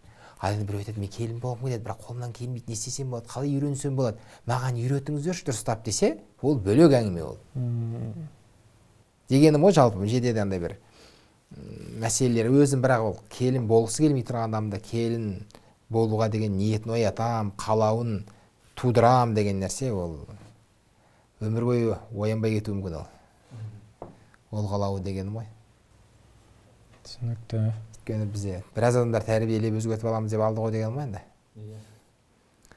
Соңында не болды деген ғой енді. Сол секілді жаңағы мысалы бауырларда болады, достарымызда намаз оқитын қыз алғысы келеді, бірақ ертең оқытып аласың ғой деген секілді. Сында алып атады да.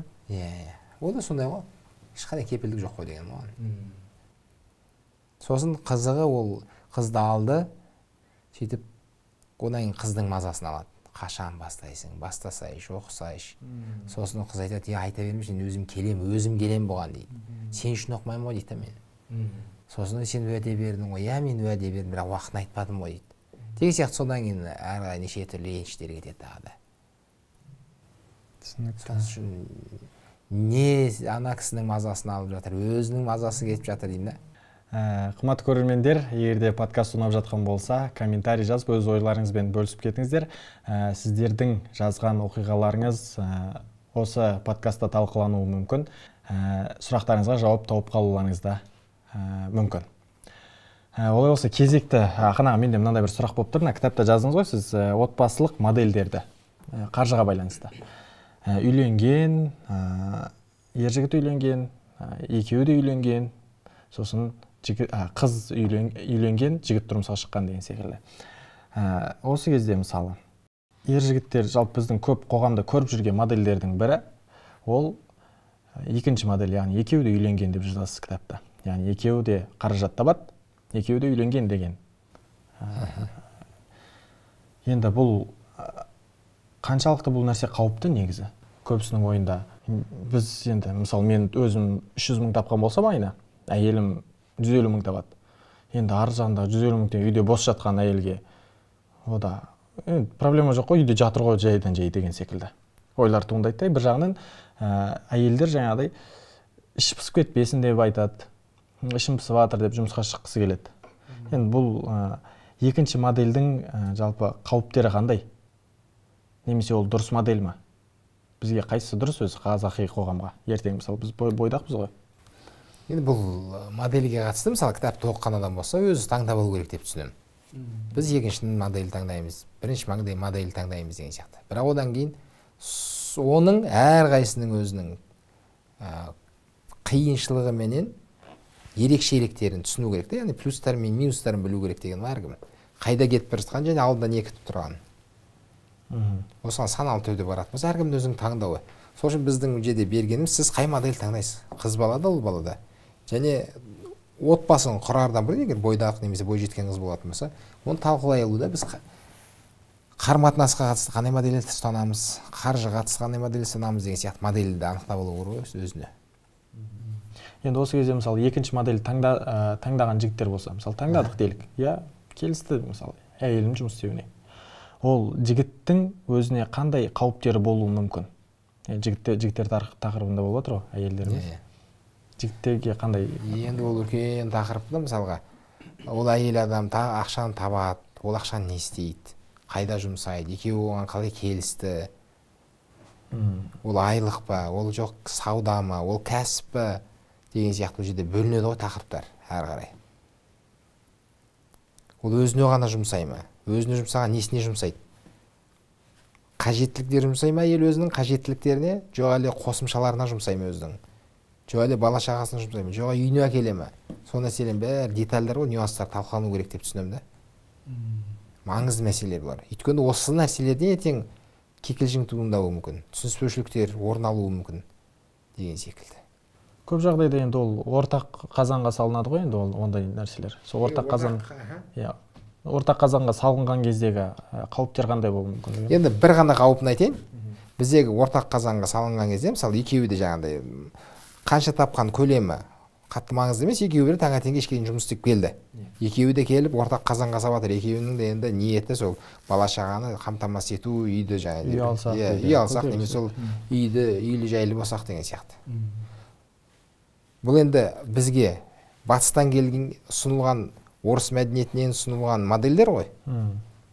дұрыс па? Кеңес үкіметіне дейін қазақтың әйелі жаңағыдай ақша табу деген жауапкершілік болмайды ондай. Бірақ біз қазір әдемі түрде әйелге мойнын іліп жібердік қой, ақша табу керексің сен де деген сияқты. Бұның қиын жері қандай? Енді қиындықтары бұның біраз нюанстар бар, бірақ соның ішінде ерекше бір мәселе, біз ол модельді таңдадық. Сол батыстың моделін, Европаның моделін таңдадық та, неге қатысты, материалдық жағдайға. Сөйтіп, екеуміз екі жақтан жұмыс істеп береміз ғой. Сосын кешке келген кезде жігіттер қазақ бола қаламыз да. Қалай? Қаймағында үйден жатамын мен. Әйелі менен бір келуі мүмкін, бірдей келуіміз мүмкін, келеді тез әйел бірдеңені ұйымдастырып жібереді дастарханда. Сол тамақ ішіп аламыз да. Сосын мен телефонға шұқимын, әлеуметтік желіге керем бе, теледидар көрем бе, әйтеуір жатамын. Немесе достарыммен қыдырып кетемін. Ал енді үйді жинау керек, дастарханды қайттан жуу, дыстарды бәрін жуу, тазалау, асхананы, бөлме үйдің бәрін қайттан ретке келтіру керек, балалардың сабағын оқыту керек, оларды жуындыру керек, оларды жатқызу керек, одан кейін ертеңге дайындық жасау керек әйел адам. Ол әйел мұғалім бе, дәрігер ме, білмеймін не екен. Жазатыны бар болуы мүмкін өзінің шаруасында. Ол бөлек әңгіме. Сол үйдің бәрін шаруасын жұмыс істеп, үлгермей жатқан кезде күйеуіне шығыстайшы бір жағына дейді ғой. Ол не істеймін сонда? Мен жат тамақ істеп, тым болмаса дыстарды жуа салсайшы. Дыс жуа не істеді, еркек дыс жуатын бе еді. Мен ана шаң сүріп жіберейін, сен еденді полды жуып аш десе, ол не деген сөз дейді ғой. Сен балаларды онда тым болмаса жуындыра берші. Немесе мен кірді салып қойдым, сен кір жая салшы дегенде, намыс қой маған. Қалай сонда қазақтың азамат қашан кір жайып жүргенін көрдің сен? Өлім ғой ол мен үшін деген сияқты. Әйелімнің ер адам ұқсап, мысалға деген ақша табу, сондай жауапкершілік алу норма деген сияқты ғой. Егер оны әйелге міндет деп жауапкершілік мойнына іліп жерсем деген ғой енді. Біразымыз соны талап етеміз ғой әйелден. Тапсайшы ақшаны, шығыссайшы бір жағыма деген сияқты. Яғни күндіз батыстық болу бізге нормада қазір. Бірақ кешке қарай қазақ бола қаламын да мен. Мен қазақтың жігітімін ғой деген сияқты. Оны мысалға дейік Европада, немесе Америкада деген сияқты енді біздің қазір үлгі тұтып жатқан қоғамдық үлгіде ол жерде қалай деген кезде күндіз екі жаққа жұмыс істеп келеді, келгенге үйдің жұмыстарын бәрін келісіп бөліп алған да. Мынау үй жинайды, мынау кір жуады, мынау кір жаяды, мынау тамақ істейді, мынау тамақ істеген, мынау дыс жуады, мынау асхананы жинайды, мынау баланың сабағын оқытады, мынау балаларды жуындырады деген сияқты бәрі келісілген, бөлінген де өзара келісім бойынша. Осындай бізде кішкене бір түсініспеушіліктер бар да бір. Әйелдің көзінде ол әділетсіздік деген сияқты. Әр модельдің шарттары бар ғой сонда. Иә, әр модельдің өзінің сол шартты көну керек деген болып тұр ғой сонда. Бір модель таңдаған кезде. Көну керек болғанда енді бұл жерде көну керек па, келісу керек па? Бірінші ол түсіну керек қой жалпы. Ол модельдің өзі нені білдіреді, не нәрсе ол модель? Сосын оның әр жағында қандай? Толықтай танысу керек қой. Иә, толықтай танысу керек. Одан кейін оның салдары қандай? Оның болашағы қандай? Соны түсінуім керек та мен. Бұл бір жағынан ер жігіттің де жауапкершілігінен бір босататын сияқты, әйел адам жұмысқа шығарудың өзі де. Белгілі бір бөлігін.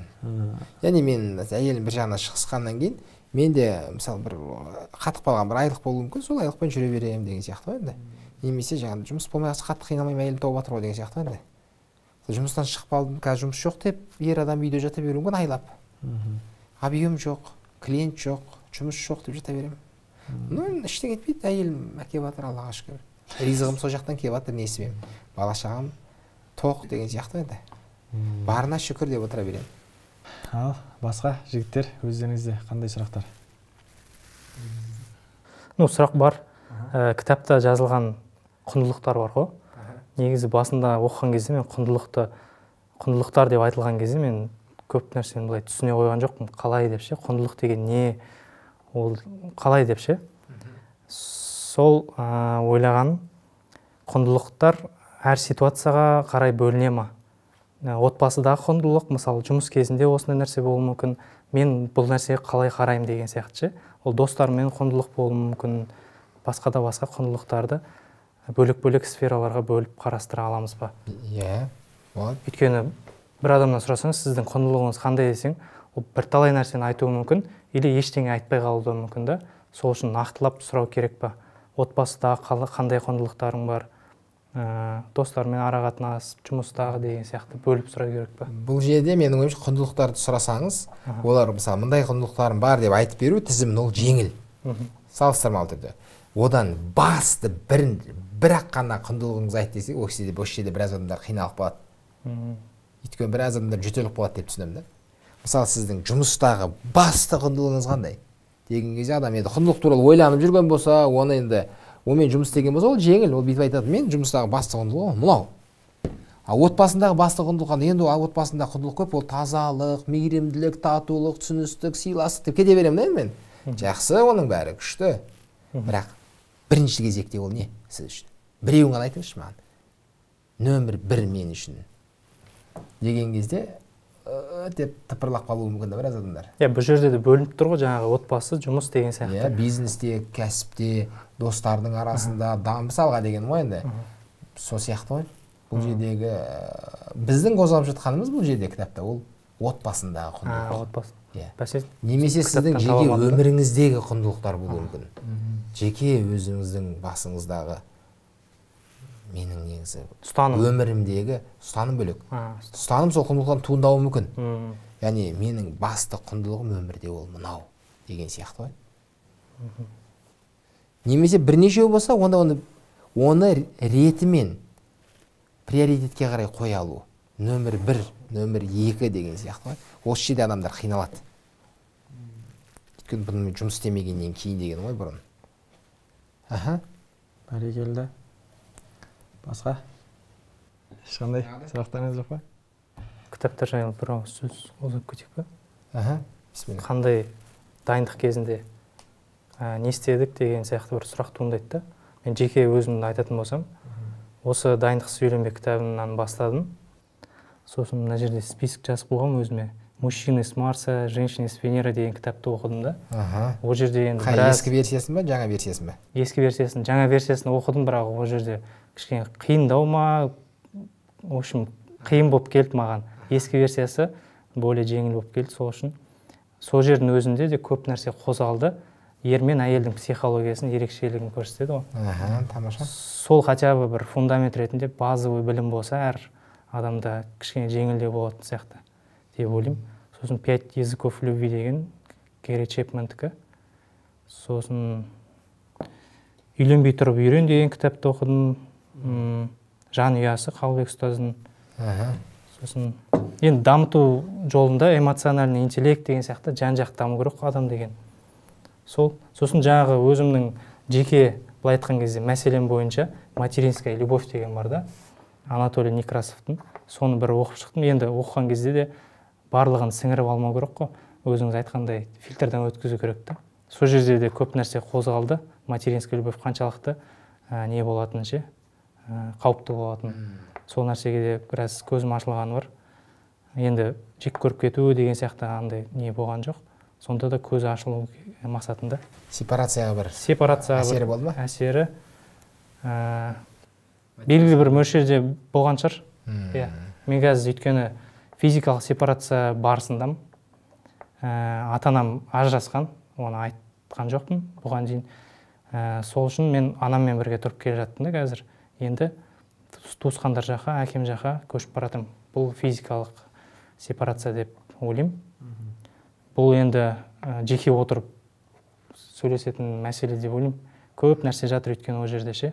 Қазір шешіле қоятын мәселеміз. Сол даму барысында Гэллап деген тест бар. Сол тестте адам өзін білгісі келеді да, қандай қырлары басымырақ. Ол енді біреулер айтады, сол ситуациядағы қырлары басымырақ болып шығады деп ше. Оған сеніп қала бермеу керек дейді да. И сол Гэллап тестті мен ойлаймын, жаңа жігітте үйленбей тұрып ше, жігітте қызда екеуі тапсырып бір-біріне берсе, алмасса. Өйткені мен қыздікін аламын да, оның басты құндылықтары деген сияқты может осы жерден шығады жүр. Сол нәрселерді зерттеймді жаңа қыздың ше. Қыздың осындай нәрсесі басым екен, значит мен оған қарай осылай жасау керекпін деген сияқты. Ол өйткені андай да, ол серьезно қадам басылған кезде жасалу керек қадам деп ойлаймын. Гэллап тест ше. Типа болды үйленеміз деп тұрған кезде, или үйленгеннен кейін де жасауға болады шығар бұл Гэллап тест. бұның да бір пайдасы тиіп қалар деген ойым ғой. Сол даму. Әдемі. Олай болса бір түйіндеп жіберсек, жігіттер, не алдыңыздар? Қандай өздеріңізге енді қазір инсайт дейді ғой, енді қандай инсайтпен кетіп бара жатсыздар? Өздеріңіздің сұрақтарыңыздың жауабы табылды ма?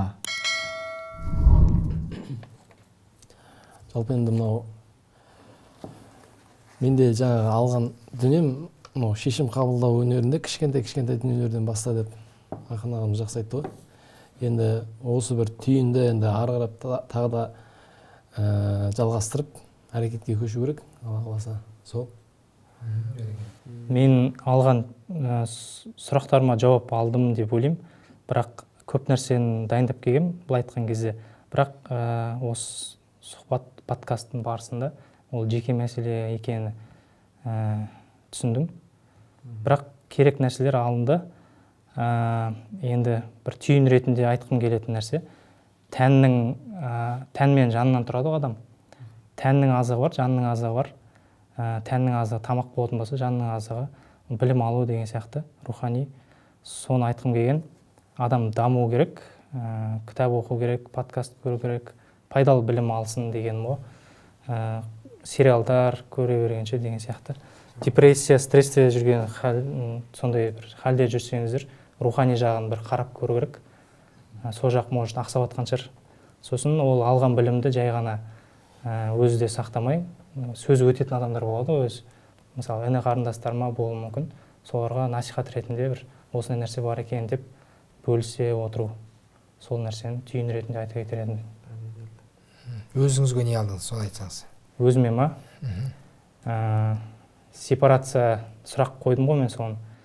Енді сіз айтқандай физикалық несінен шектелмейді дегенді, ол бірге тұра отырып та сепарация жасай білу, ол үлкен жауапкершілік, үлкен өнер. Сол жағын алдыға қарай жылжытсам ба деген бір ой түйіндедім. Әдемі.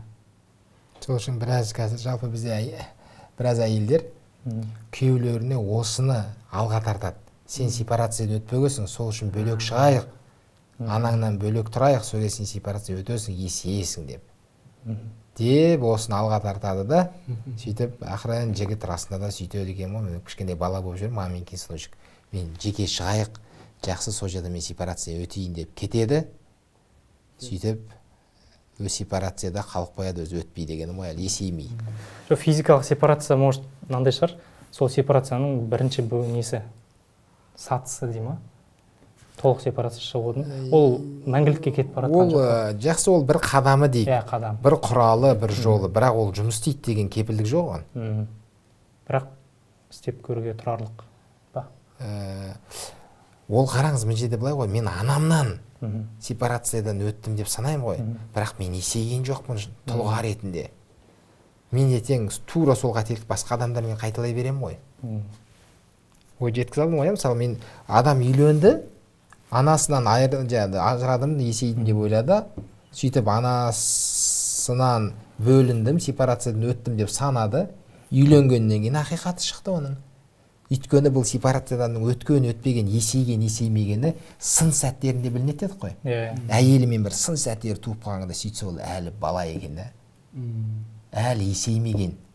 Сөйтіп андай болды, мындай болды, сонымен жаңағы әйелмен келісе алмады, екеуі екі жаққа кетіп ажырасып кетті. Ол жігіт екінші рет үйленді дейік. Тура сол қателіктер сол жағдай қайталанады. Неге? Өйткені әлі есейген жоқ та ол. Жасы нешеге келсе де. Бұл жаңағы психологиялық жас деп айтатын едіңіз ғой. Иә. Сол психологиялық жастың проблемасы ғой, әлі есею кезеңіне келмегені ғой. Оны тексеру, психологиялық жасымызды анықтау, ол жаңағы өзіміздің анамызбен, қарындас әпкелерімізбен байланысымыздың көрсеткіші ғой. Сын сағатындағы менің өзімді ұстауым. Сын сағатқа жетпей қалай анықтасақ деген сияқты ғой. Енді ол бағанағы белгілері болуы мүмкін, бағанағы жауапкершілік, өзім кез келген мәселені өзім шешуім, өзіме қатысты өзім мәселемді ешкімге шештіртпеу деген сияқты енді белгілі бір. Бірақ шынайы сол кездегі оның анық көрінетін жағдай бұл сын сәті. Менің әйеліммен болған кездегі сын сәті, өзімді қалай ұстаймын. Сол кездегі менің ашуымды басқаруым, өзімді басқаруым, ситуацияны басқару барлығы соның көрінісі ғой. Жақсы. Жалпы қоса кетсем, жалпы отбасына бір дөңгелек шеңбер деп алатын болсақ, дұрыс шеңберді сыза білу үшін де жалпы бір оған бір себеп салдары бар. Жалпы интернет желісінде кез келген адамның жеке парақшасы бар. Жалпы ол жерде подписация немесе батырма бар. Басу кнопкасы, жазылу деген. Жалпы подписация кнопкасы көптеген адамдарға бір қандай бір өте бір жол бағыт бағдар береді болады. Жалпы сіз кез келген саланың бір маманына, озатына жазылатын болсаңыз, сіз белгілі бір деңгейде рабочий лайфхак дейді ғой, жалпы. Сіз сондай деңгейде алылатын боласыз. Және де айта кетсем, түйген түйінім, жалпы баланы жастан, әйелді бастан дейді. Жалпы басынан бастап әйелді өзің романтикалық болсын, немесе көңіл бөлу болсын, жалпы соның басынан бастап үйрету керек секілді. Және де ер азамат өзіне жауапкершілікті ала білу керек сияқты. Барлығы өзіне байланысты. Сияқтыны алып тастап айтып көрсеңіз. Барлық ер азамат жалпы өзіне жауапкершілікті ала білу керек. Ол жауапкершілік деген қалай түсінбей қалуы мүмкін. Адамдар жауапкершілік дейді да, жауапкершілік алсайшы өзіңе деген кезде. Мен де басына түсінген жоқ, жауапкершілік деген не деп ше. Сөйтіп ойлана келе, мынандайға келдім. Ол жауапкершілік деген бір іске араласу, сосын содан шешім шығару деген бір формула. Нәтижесінде бәріңіз өзіңіз мойнына көтересіз. Шешім шығарасың, соған жауапкершілік аласың да. Ол іске араласу керек бірінші, потом шешім шығару керек. Дальше автоматически жауапкершілік сенде болады. Сол нәтижесіне жауап беру ғой. Иә. Тағы бір ерекшелігі оны. Ешкімді кінәламау дейсіз ғой. Ешкімді кінәламайсыз. Нәтижесіне өзің жауап бересің, не болса да. Иә, іске араласпай қоя салу да мүмкін ғой. Содан басталады да. Сол іске араласпаса, значит жауапкершілік нөл деген сөз да. Сол. Бәрекелді. Кейде қыздармен әңгімелесіп қалсаң, көбіне сұрақ қоюға тырысамын. Жалпы қыздардан бір точка келетіні, жақсы көрсем, барлығынан дайын боламын дейді. Ол жігіттің бір үйі болсын, болмасын, әке-шешемен, ата-енемен тұру, тұрмау, жағдайы бар, жағдайы жоқ деген сияқты, оның барлығына қарамайды. Жақсы көрсем, ауылда болсын, қалада болсын, барлығына баруға дайынмын дейді. Сол себептен. Сезім ғой. Иә. Сезім шешіп тұр ғой. Негізі басты факторы қыз үшін. Иә. Бір жағынан бүгінгі отырысқа қуанып отырмын. Осындай дамып жүрген, оқып жүрген, өзінің жалпы болашақтағы отбасын жауапкершілік ала алатын жігіттер бар екен деген секілді. Әйтсе қазір қоғамда әйел адамдар қатты дамып кетті ғой. Қатты не қай жақта болса да, курс болса да әйел адамдар, интернетте таргетте болса да әйел адамдарға жазылады сценарийлердің көбісі. Бір жағынан осы сіздерді көріп қуаныштымын. Рахмет көп келгендеріңізге, өздеріңіздің сұрақтарыңызға жауаптарыңызды ала алдыңыздар деп ойлаймыз. Қымбатты көрермендер, подкаст ұнаған болса, лайк басып, жақындарыңызға жіберуді ұмытпаңыздар. Өз ойларыңызды жазып кетіңіздер, олар біз үшін маңызды. Келесі подкасттарды өткізіп алмау үшін қоңыраушаны басып қойыңыздар.